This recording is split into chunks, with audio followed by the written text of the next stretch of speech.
తెలుగు వారికి తాజా సమాచారం అందించడానికి తొలి అడుగు వేస్తున్న న్యూస్ వన్ తెలుగు ఛానల్ కు స్వాగతం. మత్స్యకారుల పొట్టగొట్టడం ఎందుకు చంద్రబాబు? జువ్వలదిన్నెలో మాజీ CM Jagan hot comments. Juvvaladinne fishing harbour జాతికి అంకితం చేశాక మత్స్యకారులకు ఎందుకు అప్పచెప్పలేదు? మత్స్యకారులను తరిమేసేందుకే సాగర్ డిఫెన్స్ కు భూ కేటాయింపులు. రాష్ట్రంలోని 10 ఫిషింగ్ హార్బర్లు మత్స్యకారుల సొంతం అని అన్నారు.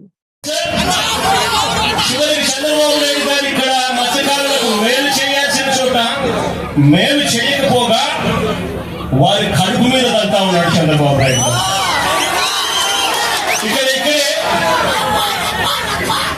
ఈ ప్రాంతంలోకి ఎవరు కూడా రాకూడదు. ఇది ఆంధ్ర రాష్ట్రానికి సంబంధించిన ఫిషింగ్ ఏరియా. స్ట్రిక్ట్ గా రూల్స్ ఉన్నాయి.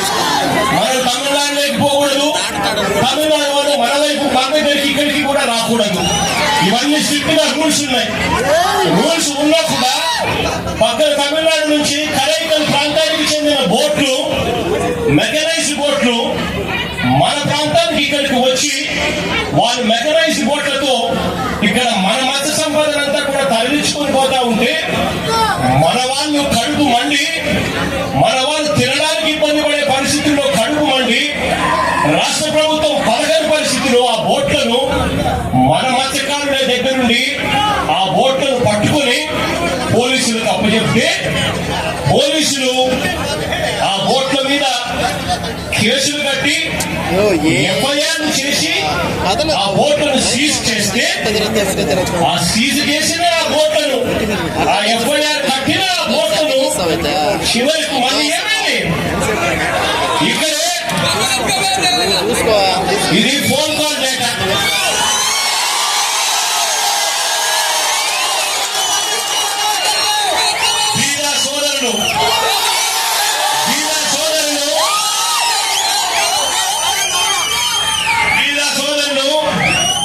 ఆయన అనుచరుడు కొందూరు పోలిశెట్టి, అక్కడ బోటు యజమానులు అశోక్, వీళ్ళ మధ్య జరిగిన సంభాషణలకు సంబంధించిన కాల్ డేటా, టెలిఫోన్ లో మాట్లాడిన కాల్ డేటా, కాల్ నెంబర్లు వీళ్ళందరూ కూడా కుట్రవన్నీ ఒకరితో ఒకరు మాట్లాడుకొని నారా లోకేష్ అనే వ్యక్తి ఇప్పుడు మార్చి 12వ తారీఖున ఇంటికి వస్తాడు.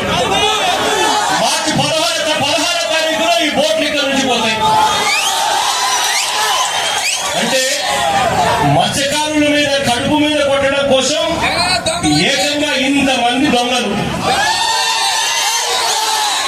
ఇంతమంది తెలంగాణ దొంగలు, ఒకరు ముఖ్యమంత్రి కొడుకు, ఒకడు ఎంపీ, ఇంకొకరు ఎమ్మెల్యే,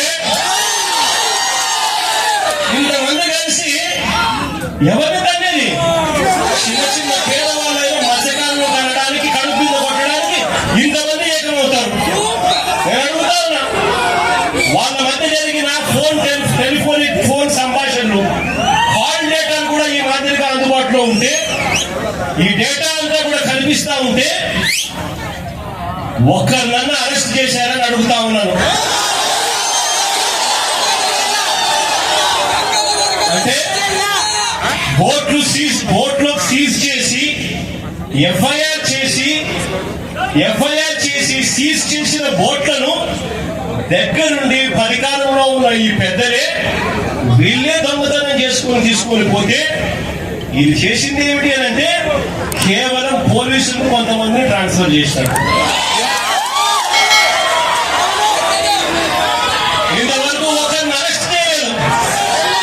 నేను చంద్రబాబు నాయుడు గారిని గట్టిగా అడుగుతా ఉన్నా, అయ్యా చంద్రబాబు నాయుడు గారు, బంగారం దొరికింది అని చెప్పి పోలీస్ స్టేషన్ లో కేసు పెట్టి పోలీస్ స్టేషన్ లో సీజ్ చేసి ఆ సీజ్ చేసిన ఆ బంగారాన్ని ఎవరైనా దొంగతనం చేసుకుని పోతే మీరు ఇట్లే ఇడిచిపెడతారా అని అడుగుతా ఉన్నా.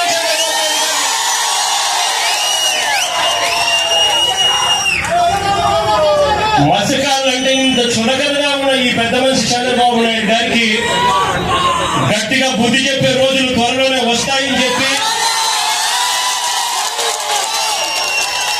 ఎల్లకాలం ఈ ప్రభుత్వం ఇలాగనే కొనసాగదు అని చెప్పి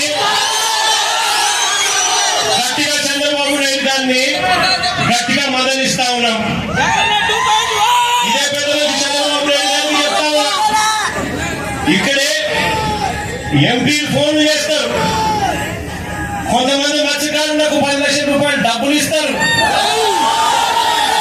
వాళ్ళ తాళీలు కలిసి దొంగతనం చేసేదానిలో పాత్రదారులు అవుతారు. ముఖ్యమంత్రి కొడుకు దగ్గర నుండి ఆశీస్సులు ఇస్తాడు. మార్చి 12వ తారీఖు ఆయన వచ్చి చేసుకోకండి అని ఆశీస్సులు ఇస్తాడు. మార్చి 16వ తారీఖున దొంగతనం జరుగుతుంది. ఇంతకన్నా దిక్కుమాలిన ప్రభుత్వం ప్రపంచ చరిత్రలో ఇంకేదైనా ఉంటుందా అని అడుగుతా ఉన్నాను. అందరికీ కూడా ఒకటే చెప్తా ఉన్నాను, చంద్రబాబు నాయుడు గారి వల్ల ఇవాళ రాష్ట్రంలోని ప్రతి సెక్షన్ కూడా ప్రతి ఒక్కరు కూడా ఈ పొద్దు చంద్రబాబు నాయుడు గారిని చీదరించుకుంటా ఉన్న పరిస్థితి. ఎన్నికలప్పుడేమో సూపర్ 6 లని సూపర్ 7 లని బాండ్లని ఇంటింటికి వచ్చి ప్రతి ఒక్కరిని మోసం చేశాడు.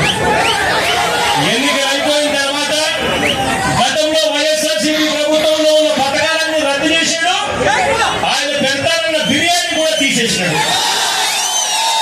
మా న్యూస్ 1 తెలుగు ఛానల్ని సబ్స్క్రైబ్ చేయండి.